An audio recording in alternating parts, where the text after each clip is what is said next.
হেৰি অলপ হয়েই হুলস্থুল বা কেতিয়াবা তেওঁলোকৰ সেইটো ডাঙৰ কথা নহয়, কিন্তু পৰীক্ষা নিয়ন্ত্ৰকৰ বিৰুদ্ধে যিটো তেওঁলোকৰ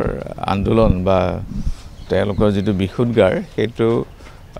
আমি আলোচনা মানে কৰিব তাৰ মৰ্মে কালি আলোচনাটো আচলতে হৈছিলে পৰীক্ষাৰ হেৰি সংশোধনৰ কাৰণে আমাৰ মিটিং চলি আছিলে তাতে তেতিয়া তেওঁলোকে আন্দোলন কৰি আহিলে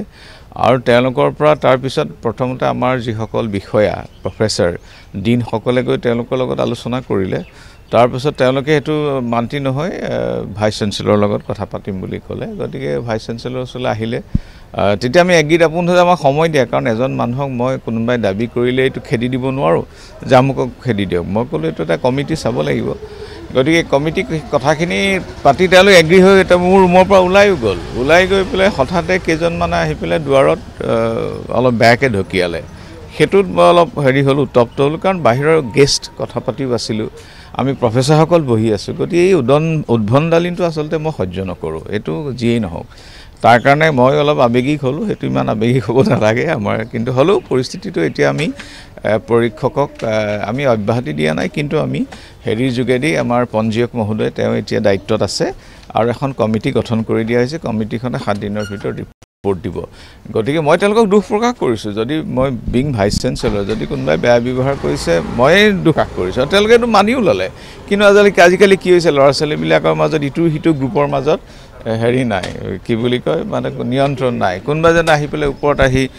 উদ্ভণ্ডালি কৰিলে হেতু মই আমি সেই বিশৃংখলাটো সহ্য নহয় তাৰ মানে এতিয়া পঞ্জীয়কে চাব এতিয়া মানে 7 দিন মানে কমিটিখন ৰিপৰ্ট দিয়ক তাৰ পিছত দেখা যাব কালি যদি মন কৰে কালি আমি তিনিটা কথা কৈছিলো প্ৰথম কথা হল যে প্ৰত্যেক শুক্ৰবাৰে 2টা বজাৰ পৰা 5টা বজালৈকে আমি এজন বিষয় দিছো কাৰণ সকলো মানুহে কন্ট্ৰোলাৰ অফিচত গৈ সোমাই থকাটো এইটো এটা সিক্ৰেটটো পৰীক্ষাৰ কাৰবাৰটো সেই কাৰণে আমি এজন বিষয় দিছো প্ৰত্যেক শুক্ৰবাৰে 2টাৰ পৰা 5টা লৈকে তাৰ উপৰি 2টা ইমেইল খুলি দিয়া হৈছে এটা হল গ্ৰেজুৱেটৰ কাৰণে এটা হল পিজি কাৰণে কাৰবাৰ যদি অভিযোগ থাকে 2 নম্বৰ 3 নম্বৰ আৰু তাৰ ওপৰৰ যদি ৰেজিষ্ট্ৰাৰকো লগ কৰিব বিচাৰে তেওঁলোকৰ কাৰণে আমি এটা দিন ধাৰ্য কৰি দিছো আৰু তদুপৰি কিছুমান জোনেল লেভেলত আমি হেৰি কালি আলোচনা হৈছিল জোনেল লেভেলত আমি কিছুমান সংশোধনী আনিছো ল'ৰা ছোৱালী মাজে মাজে উৎপাত কৰে হেতু ইমান ডাঙৰ কথা নহয় হ'ব দিয়ক তাৰ মাজতে দুই এটা দিক আছে তাৰ কাৰণে মই দুখ প্ৰকাশ কৰিছো যদি কোনোবাই বেয়া ব্যৱহাৰ কৰিছে কিন্তু হেতু মানি লোৱাৰ পিছত খালি লৰাই উদ্ভণ্ডালি কৰিব নালাগে গৈ পেলে দুৱাৰত ঢকিওৱা তেতিয়া মোৰ অলপ খং উঠিলে মই উঠিব নালাগিছিলে খং আৰু এটা কথা আমি কন্ট্ৰোলাৰ তেখেত অস্থায়ী হে গতি কাৰণ তেখেতে এই কাৰণে লোৱা হৈছিল তেখেতে যেন ইলেক্ট্ৰনিক্সৰ মানুহ আমি যেটো সমৰ্থ কৰিছো হেতু তেখেতে ভালকে জানে কিন্তু কেতিয়াবা দুই এজনক